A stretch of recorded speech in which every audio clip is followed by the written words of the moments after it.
dans le rapport à la naissance, voire à la naissance même. Shakespeare fait dire à Lear qu'en naissant, nous pleurons de paraître sur ce grand théâtre de fous. Que les pleurs du nouveau-né manifestent son pressentiment de ce qu'il attend, c'est un topos que l'on trouve déjà chez Augustin et avant lui chez Lucrèce ou dans la Bible. Ce topos nourrit une vision tragique de l'existence qui, dans les pleurs du nourrisson, entend la prescience d'une évidence qu'il faut donc bien dire criante. La vie, mesurée à la seule aune du plaisir qu'on y peut prendre, ne vaudrait pas grand-chose. Dans ces conditions, de la naissance à la mort, la conséquence serait bonne dans tous les sens du terme. Les pleurs de l'enfant qui naît sont comme un pressentiment des malheurs qu'il aura à endurer, et en vertu desquels la mort sera pour lui un soulagement. Ce que viendrait éventuellement confirmer un refus adressé par le mourant à celui qui lui proposerait de revivre. La mise à l'épreuve de la vie dans son rapport à la mort est d'ailleurs plus convaincante que sa mise en question native. Comme le note le grand philosophe espagnol Don Salluste, le nouveau-né est peut-être un faux témoin. En revanche, la volonté de renaître, émise par celui qui est à la veille de mourir, serait un argument de poids en faveur de la vie et qui infirmerait d'ailleurs l'interprétation tragique des pleurs du nourrisson. À moins que le renouveau-né volontaire ne naisse pas en pleurant, on ne sait jamais, la tradition allègue que Zarathustra est né en riant. Je profite d'ailleurs de cet écho pour dire que c'est à Nietzsche que je me référerai en nommant motif du da capo, au sens musical de l'encore une fois, le motif qui va nous occuper et dont on voit l'importance stratégique. Il s'agit du motif récurrent d'une proposition de revivre dont je voudrais examiner quelques occurrences historiques. Notons-le d'emblée, porter son attention sur ce motif, c'est remettre en cause l'évidence commune qui voudrait que la mort soit le problème central de l'existence. La mort enlaidirait la vie, et pour sauver la vie, il faudrait consoler de la mort, c'est-à-dire expliquer que mourir n'est rien, ou au moins n'est pas si grave. On pourrait soutenir bien plutôt que la douleur de devoir mourir manifeste précisément notre attachement à la vie, et que rien ne confirme la valeur de cette dernière mieux que l'effroi que nous inspire la mort. L'attachement à la vie s'attesterait dans le refus de mourir, et donc aussi bien dans la volonté de revivre, si la possibilité nous en était donnée. En revanche, refuser de revivre, voire affirmer que la mort seule console de vivre, ce serait accuser la vie. Or, on trouve ce refus polémique chez Bell. Selon lui, le fait que nous refuserions de revivre témoigne que la balance des plaisirs et des douleurs penche considérablement du côté de la souffrance. Dans son dictionnaire historique et critique de 1696, Bell invoque un texte du sceptique Lamotte-Levaillé que je cite. « Si est-ce que la vie toute seule me paraît si indifférente, pour ne rien dire de plus à son désavantage, qu'outre que je n'élirais jamais d'en recommencer la carrière s'il était à mon choix de le faire, je n'échangerais pas les 3 jours calamiteux qui me restent dans un âge si avancé qu'est le mien, contre les longues années que se promettent une infinité de jeunes gens dont je connais tous les divertissements. » Or, Lamotte-Levaillé, c'est l'important, n'est pas un personnage qu'une vie collectionnant les malheurs aurait eu le don d'aigrir. Il eut la chance de naître à Paris, dixit Bell, reçut une bonne éducation, connut une jeunesse de plaisir, puis embrassa la rigueur morale qui lui valut un certain nombre d'honneurs, honneurs politiques, conseiller de Louis XIV, précepteur du duc d'Anjou, honneurs littéraires, il entre à l'Académie française et ses ouvrages se vendent bien. Or, ce refus de revivre, exprimé par une personne particulièrement favorisée par le sort, vaudrait à plus forte raison pour le commun des mortels, dit Bell, qui n'a pas sa chance.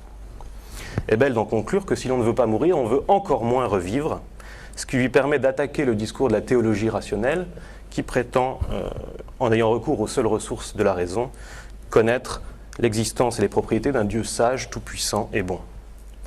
Quel meilleur témoignage contre la douceur de la vie, et donc contre la bonté du Créateur, que le refus adressé par la créature épuisée à celui qui lui proposerait de recommencer. Contre cela, Leibniz entend plaider la cause de Dieu en montrant que le monde qu'il a créé ne peut pas ne pas être le meilleur des mondes possibles et en réfutant ce qu'il accuse en se fondant sur de fausses apparences. Cette théodicée, du grec théos, Dieu et dike, justice, va donc s'employer à sauver le désir de revivre, censé marquer un excès des biens physiques sur les maux et donc prouver la bonté du Créateur. Pour ce faire, Leibniz introduit dans la discussion une clause de variation. Je cite la Théodicée, 1710, article 13. Il se trouverait peu de personnes qui ne fussent contentes à l'article de la mort de reprendre la vie, à condition de repasser par la même valeur des biens et des maux, pourvu surtout que ce ne fût point par la même espèce. On se contenterait de varier, sans exiger une meilleure condition que celle où l'on avait été. L'article 253 insiste, on accepterait la proposition de celui qui pourrait renouer le fil de la parque si on nous promettait un nouveau rôle, quoiqu'il ne dût pas être meilleur que le premier. Cette clause de variation ne s'explique pas seulement par une raison stratégique, puisque Lamotte-Levaillé refuserait de revivre sa vie, l'habile avocat dira « il aurait dit oui à n'importe quel autre ». Cette clause de variation a une raison philosophique qui est que selon Leibniz, fidèle en cela à l'esprit baroque, la variation est comme telle une source de plaisir. Le plus important, c'est toutefois que là encore, les évidences préconçues tombent. La nostalgie que nous éprouvons à l'idée de notre fin définitive serait un argument en faveur de la bonté divine. Alors la carrière moderne du motif n'est pas finie, on le retrouve chez Voltaire, chez Rousseau, chez bien d'autres, mais je me contenterai de citer Kant qui, dans un opuscule de 1791, entreprend de déconstruire la plaidoirie leibnizienne. Selon lui, l'avocat de la bonté de Dieu, qui entend nier que les mots excèdent les biens, commencera par invoquer le fait que l'on préfère toujours vivre à mourir.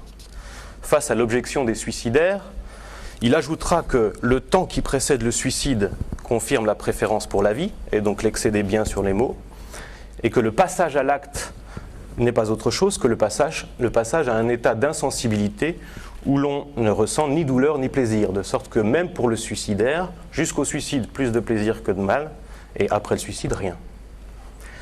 La réponse de Kant est cinglante, je cite, « On peut laisser à coup sûr la réponse à cette sophistique au verdict de tout homme doué de bon sens, ayant vécu suffisamment longtemps et suffisamment médité sur la valeur de la vie pour pouvoir arrêter un jugement là-dessus, lorsqu'on lui demande s'il aurait volontiers plaisir à rejouer encore une fois tout le jeu de la vie, je ne veux pas même dire dans les mêmes conditions, mais dans n'importe quelle condition de son choix, pourvu seulement qu'elle ne soit pas celle d'un monde féerique, mais celle de ce monde terrestre qui est le nôtre. » Même affirmation dans la critique de la faculté de juger. De quelle sorte de valeur est pour nous la vie si elle est estimée simplement d'après ce dont on jouit? C'est facile à trancher. Elle sombre sous zéro.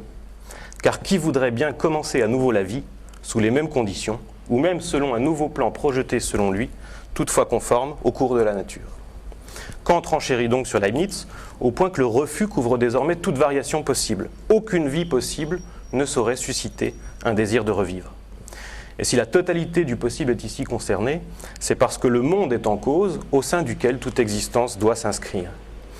On voit ici la dimension cosmologique du problème, c'est l'inscription de ma vie dans le monde tel qu'il est, qui lui imprime son style propre, en vertu duquel nul ne saurait désirer revivre pour le plaisir.